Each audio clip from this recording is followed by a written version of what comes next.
Við eyðum sífellt meiri tíma fyrir framan skjái í vinnu, námi og afþreyingu. Þetta getur haft áhrif á augun.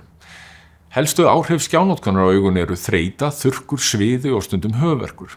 Þetta eru kölluð stafræn augnþreyta.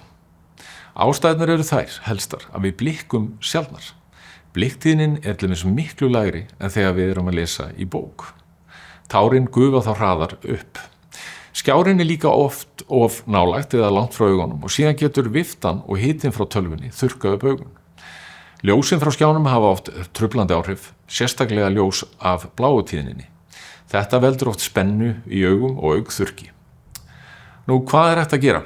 Jú, við tölum stundum 20-20-20 regluna. Á 20 mínútna fresti er gott að horfa eitthvað í 20 feta fjarlægð eða 6 metra í 20 sekúndur. Mjög mikilvægt er að stilla skjáhæð og birtu frá skjá til að minnka álag á augun. Við þurfum líka að muna að blikka reglulega til að dreifa tárunum reglulega um augun og svo auðvitað hjálpa gervitár verulega til að minnka einkennin. Ég líki oft gervitáranotkun við notkun smurolíu. Ef við gleymum smurolíunni þá veldur það of miklu núningi á yfirborði augnanna og sjónin versnar. Þetta leiðir til sviða, verkja en hefur líka áhrif á einbeitingu almennt á vellíðan. Því getum við aukið afkostinn hjá okkur með að nota þessi tiltölulega einföldu ráð og muna að það er ekki hægt að nota of mikið á gervitárum.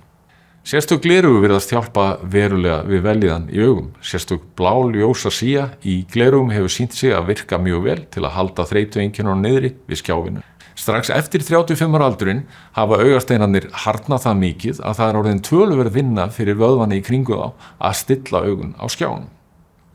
Því er oft þörf á aukastyrk upp úr þessum aldri, byrja á lágum styrk eins og +1 lesglerugum og síðan er hægt að fara upp eftir þörfum.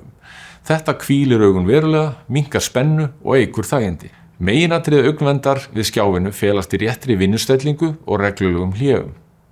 Sérstök gleraugu geta hjálpað verulega, sérstaklega með hækkandi aldri. Allt þetta stuðlar að augnvellíðan við nám, vinnu og afþreyingu.